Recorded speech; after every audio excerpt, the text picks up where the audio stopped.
محترم حاضرین معزز سامعین، السلام علیکم ورحمۃ اللہ وبرکاتہ۔ وعلیکم السلام۔ سورہ رحمان کی ابتدائی 4 آیتوں کے متعلق پچھلے اتوار کو تفسیر بیان کی گئی تھی۔ 5ویں آیت میں اللہ تبارک و تعالیٰ یہ ارشاد فرماتا ہے کہ چاند اور سورج اور چاند اپنے حساب کے مطابق چلتے ہیں، اور والنجم والشجر یسجدان، پودے یعنی بیل اور تن آور درخت اور پودے یہ دونوں سجدے کرتے ہیں اللہ تعالیٰ کو۔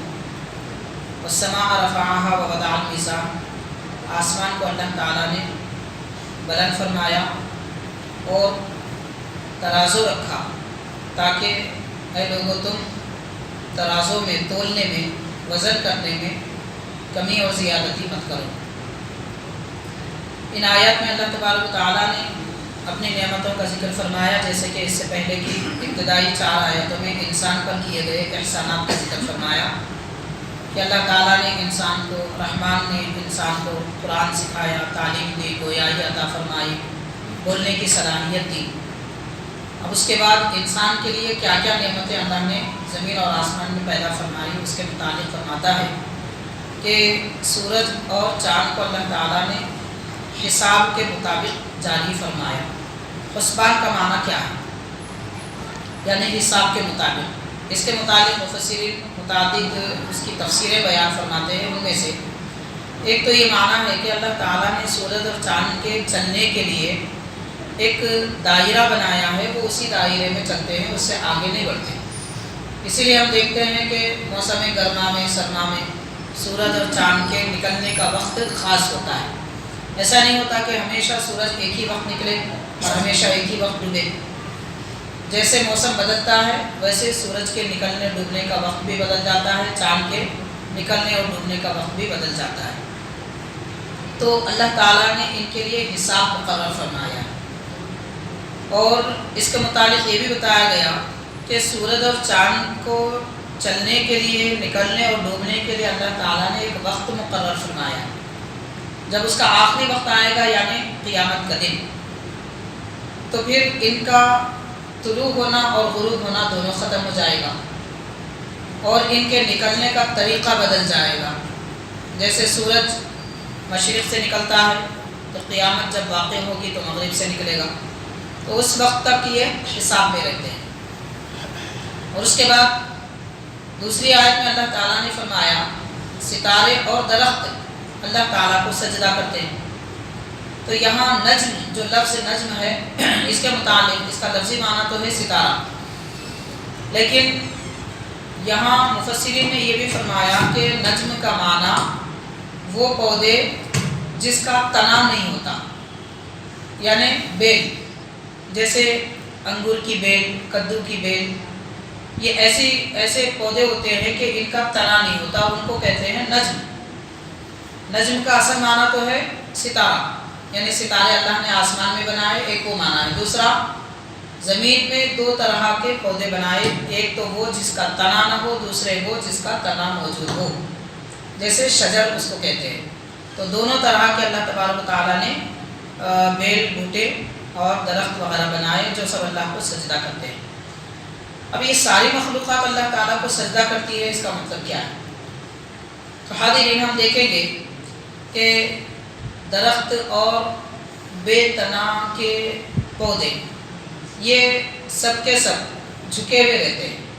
درخت کتنا بڑا بھی کیوں نہ ہو، اس کی ٹہنیاں زمین کی طرف مائل ہوتے ہیں، جھکے ہوئے رہتی ہیں، تو ان کا زمین کی طرف جھکا ہوا رہنا ہی ان کا سجدہ ہے۔ ایک بات تو مفسرین نے بیان فرمائی۔ دوسری اہم بات یہ ہے کہ درخت ہو یا کوئی بھی شے ہو، کھڑے ہوئے اگرچہ کے نظر آتے ہیں، مگر وہ انسان کی نظر میں کھڑے ہوئے ہیں، اللہ کے دربار میں جھکے ہوئے ہیں، حقیقت میں سجدہ کر رہے ہیں، ظاہر میں سیدھے نظر آتے ہیں، کھڑے ہوئے نظر آتے ہیں۔ تو خالق کائنات انسان کو یہ بتا رہا ہے کہ یہ جتنی چیزیں تم تنہاور کھڑے ہوئے اونچے دیکھتے ہیں، یہ سب اونچے نہیں ہیں، یہ اللہ کے دربار میں جھکے ہوئے ہیں اور سجدہ ریز ہیں۔ یہ سجدے کا وہ معنی جو انسان کرتا ہے، اگر وہ مراد لے تو یہ سب مطلب ہوتا ہے، ورنہ سجدہ دراصل اطاعت کو کہتے ہیں، فرما برداری کرنا۔ تو انسان کے لیے سجدہ یہ ہے کہ وہ زمین پر اپنی پیشانی ٹکائے، ناک لگائے، ہاتھ ٹیکے اور پاؤں کی انگلیاں لگائے، یہ انسان کے لیے سجدہ ہے۔ باقی ساری مخلوقات کے لیے سجدہ یہ ہے کہ اللہ نے جو حکم دیا اس کو بجا لانا ہی ان کا سجدہ ہے۔ جیسے سورج کا اپنے وقت پر نکلنا سجدہ، چاند کا اپنے وقت پر نکلنا سجدہ، ہواؤں کا چلنا بھی ایک سجدہ ہے، درخت کا کھڑا رہنا بھی ایک سجدہ ہے، اور سارے چوپائے جانور حیوان جو جھکے ہوئے ہیں اگرچہ کہ وہ چلتے پھرتے رہتے ہیں تب بھی ان کا یہ سجدہ ہے۔ تو سجدے کی یہ کیفیت ہے، تو سارا عالم اللہ تعالیٰ کو سجدہ کرتا ہے۔ اس میں احساس یہ دلایا جا رہا ہے کہ جب ساری کائنات اللہ تک کے دربار میں سجدہ ریز ہے تو پھر انسان کو تو خاص طور پر سجدے کا حکم دیا گیا ہے۔ باقی ساری مخلوقات پر سجدہ فرض نہیں ہے، انسان کے لیے سجدہ فرض ہے۔ پھر یہ فرضیت رکھتے ہوئے بھی کیوں سجدے سے کتراتا ہے؟ پھر اللہ نے اپنی اور ایک قدرت کا ذکر فرمایا، والسماء رفعها، اللہ نے آسمان کو بلند فرمایا، اٹھایا۔ رفع یرفع کا معنی ہوتا ہے اٹھانا، تو اٹھانے کا ظاہری مطلب جو عام طور پر سمجھ میں آتا ہے، کوئی چیز نیچے ہے تو اسے اٹھانا۔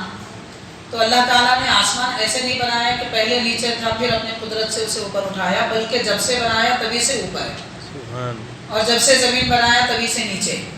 پھر یہ آسمان اٹھانے کا مطلب اللہ نے پہلے ہی سے آسمان کو اوپر بنایا ہے، یہ مفہوم اور یہ مطلب اس آیت پاک کا ظاہر کیا گیا ہے۔ تو رب نے آسمان کو بلند فرمایا۔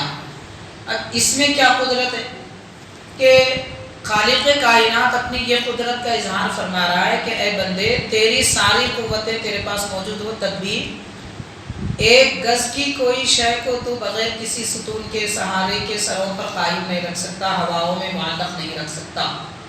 اور اللہ تبارک و تعالیٰ نے اتنا بڑا آسمان جس کے کنارے تک انسان آج تک نہیں پہنچ سکا، اور نہ اس کے کنارے کو جان سکا، نہ آسمان کے قریب پہنچ سکا، ساری قوتوں کے باوجود، ساری ٹیکنالوجی کے باوجود، علم کے باوجود، روحانی طاقت کے باوجود آسمان تک کوئی انسان نہیں پہنچ سکا، تو اللہ تبارک و تعالیٰ نے کیسے بلا ستون کے یہ آسمان کو تمہارے سروں پر قائم رکھا ہے؟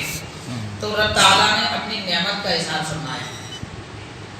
وَوَضَعَ الْمِيزَانَ، اور خالق کائنات نے میزان یعنی ترازو قائم فرمایا۔ یہ اس ترازو کی بات کی جا رہی ہے جو آخرت میں انسان کے اعمال تولنے کے لیے، اس کے الفاظ تولنے کے لیے مقرر کی جاتی ہے، جس کے ایک پلے میں اچھے اعمال، دوسرے پلے میں برے اعمال ہوتے ہیں، اور جو پلہ بھاری ہوتا ہے، جو عمل زیادہ ہوتا ہے، پلہ اس جانب جھک جاتا ہے۔ تو حاضرین، یہاں پر میزان کا یعنی ترازو کا ذکر فرمایا، ساتھ میں یہ بھی ارشاد فرما دیا کہ تم تولنے میں کمی نہ مت کرو۔ تولنے کا جو حکم دیا گیا ہے میزان، اس میں کمی مت کرو، کیونکہ دیگر قرآن پاک کی آیتوں میں، احادیث شریفہ میں آتا ہے کہ تولنے میں کمی کرنے والوں کے لیے دوزخ مقرر کی گئی ہے، اور ایک ذرہ بھی کیوں نہ ہو اگر تولنے میں کمی کی جائے تو وہ حرام ہے۔ تو اس کی حرمت کو یہاں پر بتایا گیا۔ پھر حکم فرمایا وَأَقِيمُوا الْوَزْنَ بِالْقِسْطِ، وزن کو انصاف سے قائم کرو، کوئی کمی بیشی نہ ہونے پائے، انصاف سے قائم کرو۔ وَلَا تُخْسِرُوا الْمِيزَانَ، اور تولنے میں گھاٹے سے کام نہ لو، کمی مت کیا کرو۔ یہ چند تقریباً 9 آیات میں اللہ تعالیٰ نے اپنی قدرت کی نشانیوں کا ذکر فرمایا۔ اس کے بعد علیحدہ طور پر پھر زمین اور زمین میں مخلوق، پھر اس میں میوے، کھجور وغیرہ، یہ ساری چیزوں کا ذکر فرما رہا ہے کہ ہوائیں کیسی چلتی ہیں وغیرہ۔ اس کے آگے تفصیلات بیان ہو رہے ہیں، انشاءاللہ تعالیٰ اس کو ہم اگلی نشست میں رکھیں گے۔